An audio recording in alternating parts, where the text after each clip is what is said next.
Kayo dyan mga kabayan, welcome back to our channel. Today we're diving into a topic that resonates with so many of us, the OFW life here in Canada, with a special focus on those early morning and the hugot that comes with it. Alam nyo, bawat araw dito sa Canada, nagsisimula yan ng isang malalim na paghinga. Madalas bago pa sumikat ang araw, gising na tayo. Ang lamig na pananghangin pero kailangan ng bumangon. Hindi lang basta pagbangon, kundi pagbangon na may kasamang determinasyon. Dahil alam natin, may mga pangarap tayong hinahabol at may mga pamilya tayong naghihintay sa ating pagbalik. Kaya ramdam na yan yung pagtitiis na bumangon sa gitna ng lamig at dilim. Para sa akin yan ang tunay na hugot.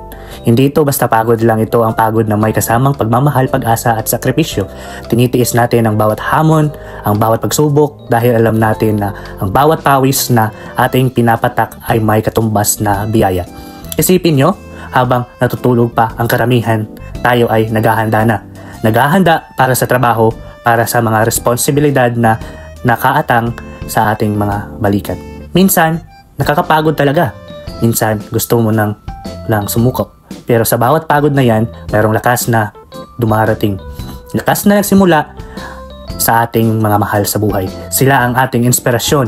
Sila ang ating dahilan para patuloy tayong lumaban. Bawat pagkain na ating inahanda, kahit simple lang, ay may kasamang dasal at pasasalamat. Dahil alam natin, ang bawat pagkain na yan ay nagbibigay sa atin ng lakas para harapin ang buong araw. Ang bawat pagod sa ating nararamdaman ay naging gasolina para sa ating mga pangarap. Ang mga OFW dito sa Canada, all around the world, kung saan man tayo nagtatrabaho, hindi ito puro mangganda lang. May mga araw na mahirap, may mga araw na nakakalungkot. Pero sa kabila ng lahat na yan, nandyan pa rin ang mga pag-asa. Nandyan ang pagmamahal na nagpapatatag sa atin. Ang pagtitiis na ito, ang hamon na bumangon sa madaling araw, ang pagpapawis para sa ating pamilya.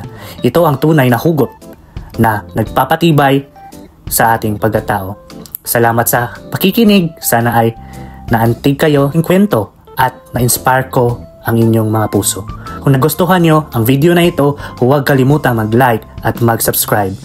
At i-follow nyo ang aking page para may mga kwento pa tayong i-share. To all OFW all around the world, salamat po sa inyo. Hanggang sa muli, ingat kayo palagi mga kabayan. Bye-bye!